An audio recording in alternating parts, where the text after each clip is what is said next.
A esta hora recibimos en TPA Noticias Matinal a Pilar Sánchez Vicente, escritora que presenta, bueno, ya está en el mercado, pero se presenta esta semana nueva novela, La hija de las mareas. Pilar, buenos días. Buenos días, muchas gracias. En esta novela hay mucha pasión por, me explico, pasión por la historia, pasión por Asturias y pasión por la importancia de las mujeres.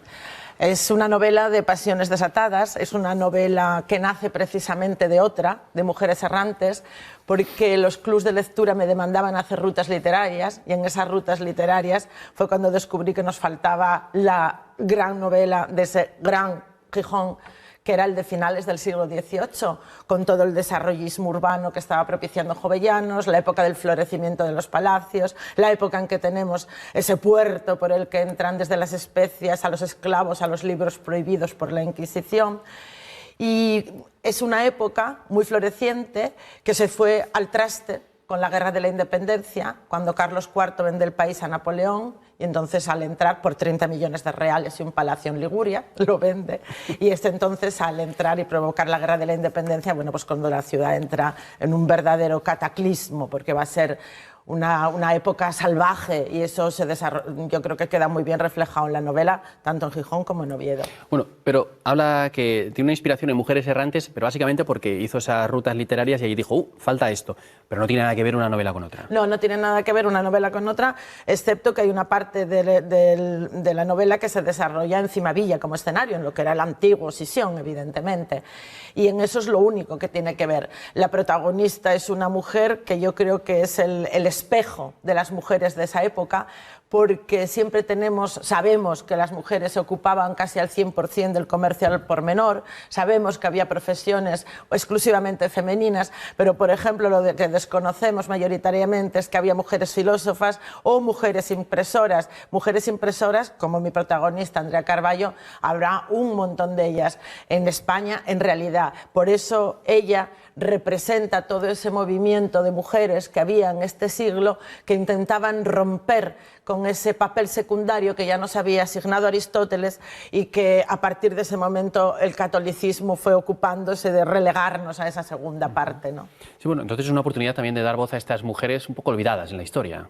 Claro, la idea es esa precisamente, de recuperar, porque no es que las mujeres no hayamos estado en la historia, estuvimos siempre y estuvimos desarrollando papeles en todas las épocas. El problema es que muchas veces eso no se sabe, pero basta con levantar un poco la alfombra debajo de la que nos escondieron o con el foco de luz iluminar los rincones y ahí sale todo lo que estábamos haciendo, y en este sentido Andrea Carballo de Jovellanos las representa a todas ellas. Además, ocupa dos escenarios muy importantes, que son la Revolución Francesa y la Guerra de la Independencia, porque cada vez que se produce una revolución, las mujeres creemos que llega el momento de recuperar esos derechos que tenemos. De hecho, la novela abre con la carta que las Damas de la Libertad, un cuaderno de quejas, se llevan a la Asamblea General en 1789 y tiene una actualidad pasmosa. Ahí dicen: señores diputados, seremos las mujeres las únicas que permanezcamos eternamente en la edad de hierro. Y entre sus reclamaciones hay algunas que nos daría la risa, como llevar pantalones, ¿no? Pero, por ejemplo, también piden que cuando se penalice a los soldados no se les vista de mujeres para humillarlos, porque es una forma de decir que lo peor que puede ser es vestirse de mujer, ¿no? No, fíjese, ya se demandaba eso en el siglo XVIII. Sí. Es decir, y por ejemplo hasta el siglo XX no consiguieron el voto. Es decir, la lucha feminista es una constante permanente en la historia. También llegó la revolución sexual de los años 60, nos quitamos el sujetador y dijimos, ala, ya está. Y ya ves, exigimos el derecho al aborto y ya ves que permanentemente se están cuestionando todos estos derechos. Yo creo que esto construye genealogía del feminismo porque permite ver que en un momento en que no se habla de feminismo, la lucha por la igualdad es una constante a lo largo de toda la historia, ya desde el medievo. La guía por esta novela es esta mujer que es la hija de Jovellanos. Es una hija ficticia, ¿no? Eso da un poco más de libertad a la hora de narrar, que sea un personaje ficticio. Hombre, en realidad personajes ficticios son todos, porque aunque cogieras un personaje real, ¿qué sabemos de él? Yo siempre digo, ¿qué sabes en realidad de tu abuela? ¿Qué sabes en realidad de tu pasado? Sabemos bien poco, con lo cual si te vas mucho más atrás en el tiempo, sabes menos todavía. Pero sí, Andrea Carballo de Jovellanos es un personaje ficticio. De hecho, conoce a su padre muy tarde.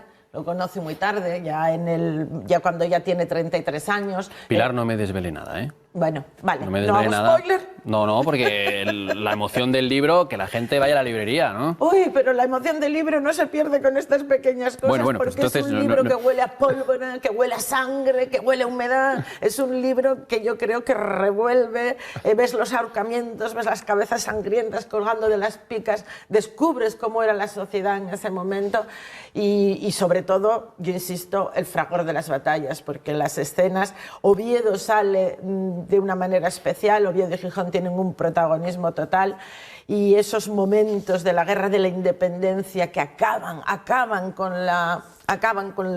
con todo lo que era el progreso y el desarrollo, el poco progreso y desarrollo que estábamos llevando en nuestra región, acaban con ello. La Junta Suprema rodando por las esquinas, que llega al occidente, esa Constitución. Bueno, es un momento vibrante, yo creo, lleno de historia y muy desconocido. La guerra de la independencia entonces fue un paso atrás.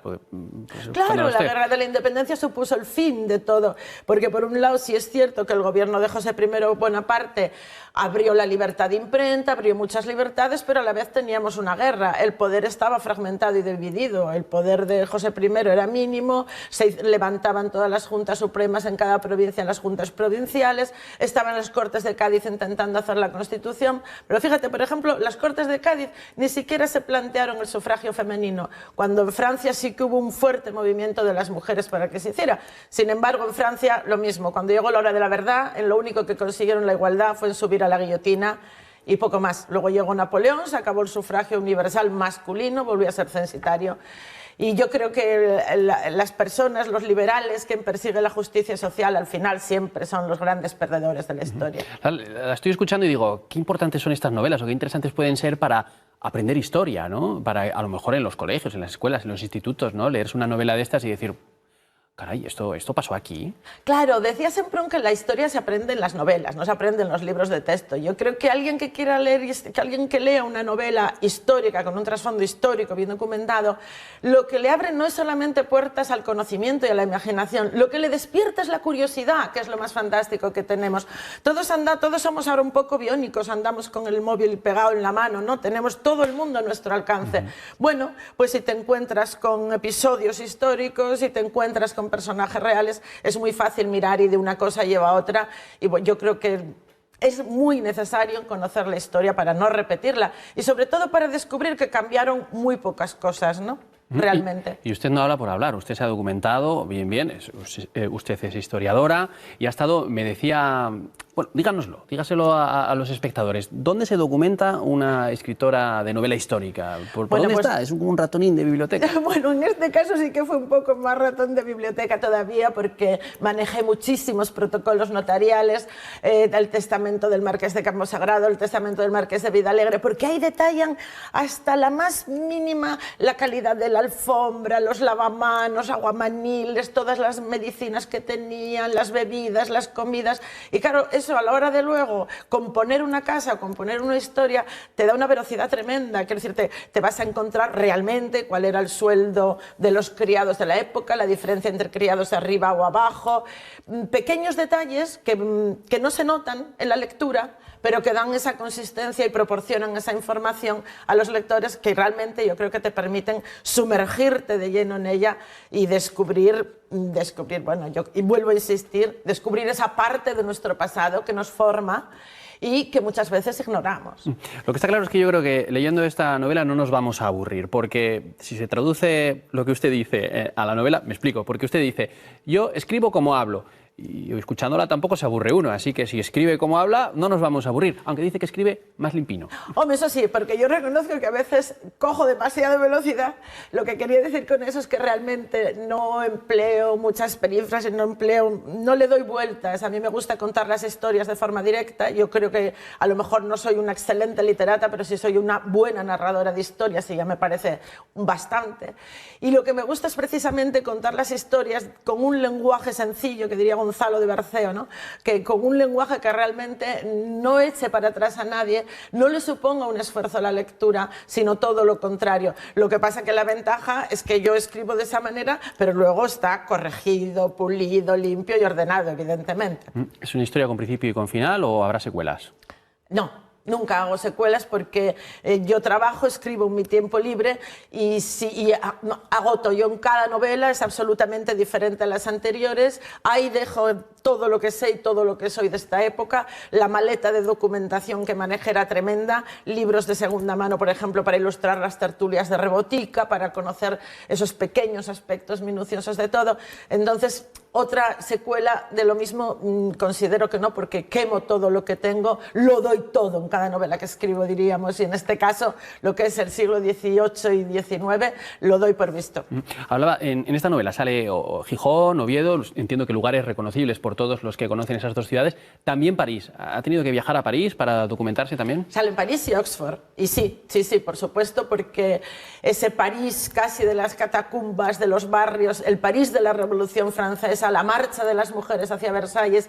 Hay episodios de la Revolución Francesa que son conocidos, otros no son tan conocidos, pero me gustaba en todas mis novelas, aunque tienen presencia Asturias y hay muchas siempre los protagonistas salen fuera. Mujeres errantes iban a Suiza, vivían en Londres, aquí viven en París, porque considero que el mundo, con ser tan grande, es muy pequeño y no debemos crecer con él y viajar y dar esa dimensión. Mi protagonista, además, ella rehuye, como dice ella, hay un momento en que se le ofrece matrimonio, puterío o monacato cuando tiene 13 años, ¿no? Y ella no quiere vivir esa vida, ella quiere tener otra oportunidad y emprende ese viaje iniciático con el abuelastro, con Bertrand, que es un personaje precioso, un médico francés.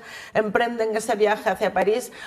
En París será la secretaria de Olympe de Gouges, es una relación también fantástica. Juntas escribirán los derechos de la mujer y de la ciudadana, fundarán la Sociedad de Amigos de los Negros, escribirán, y cuando el Olympe de Gouges, todo el mundo sabe que era una girondina que acabó en la guillotina, y cuando la guillotina se acerque demasiado a nuestra protagonista será el momento en que vuelva a España. No me desvele todo. Uy, que vas, esto no es nada, con todo lo que pasa aquí dentro. Esto no son ni dos renglones. Es el París de los miserables. Es el París de los miserables. Qué bonita novela esa, es impresionante. Sí. Bueno, esta novela ya está en las librerías. Sí. Pero hacen una presentación esta semana, no sé si en Oviedo y en Gijón o en los dos lados. ¿Cuándo y dónde? Pues si hay alguien interesado en ir. Yo invito a todos los que nos estén oyendo porque es una presentación multisensorial. Esto todo empezó con un pincho. Con mi primera novela, Comadre, se ofreció un pincheo y a partir de ahí fue creciendo. Entonces esta ya es una presentación multisensorial. Para empezar, es el día 27, este miércoles 27, en Gijón, y el 28 en Oviedo, y las dos se complementan. Las dos son en palacios, una en el Palacio de Revillagigedo, en la Colegiata, la de Gijón, y la otra en el Palacio de Velarde, que son escenarios de la novela, lo cual ya nos permite una ambientación. En Gijón van a tocar los hermanos Varela, gaita e instrumento tradicional para amenizar la entrada y la espera. Se pintará un cuadro en vivo, Herminia Monís pintará un cuadro en vivo de uno de los episodios más dramáticos que vivimos, que fue la batalla de Renovales, en Gijón, y Manín Sucre reproduce unas rosquillas que salen en la novela del siglo XVIII que se hacían en Oviedo, en la calle Cimavilla, que se llamaban Los Salvadores, que eran las que compraban los peregrinos que iban a ver a San Salvador, de la que iban camino de Santiago, ¿no? Y en Oviedo nos acompañará además la compañía Higiénico Papel con Carlos Dávila y Laura Iglesia. En Gijón me presenta Carmen Yáñez, que es escritora, en Oviedo Pilar Rubiera, periodista, y en los dos casos estaré acompañada por Blanca Rosa Roca, la directora de Roca Editorial, que bueno, es una manera de acompañarme en la presentación y darme el espaldarazo, porque la editorial, y para qué vamos a mentir, yo también estamos muy convencidas de que la novela es muy buena. Es un libro que engorda. Sí, yo por lo menos estoy que lo he abierto. Pero, perdone, matíceme, ¿a qué hora en Gijón y en Oviedo? A las 7:30 en los dos sitios. Bueno, y por último, si ustedes quieren leer este libro, dense prisa, porque a lo mejor alguno dice, voy a esperar a la serie. Algo hay. Bueno, contactos hay, aunque estas cosas yo siempre digo que vale más no decir nada porque no se frustren, pero que se sepa que contactos hay. Pues lo dejamos ahí. Pilar Sánchez Vicente, escritora, La hija de las mareas, ya en las librerías, una emocionante historia de una hija ficticia de Jovellanos en Francia y en las Asturias de la Guerra de la Independencia. Muchas gracias por su tiempo y enhorabuena por su trabajo. Gracias a vosotros.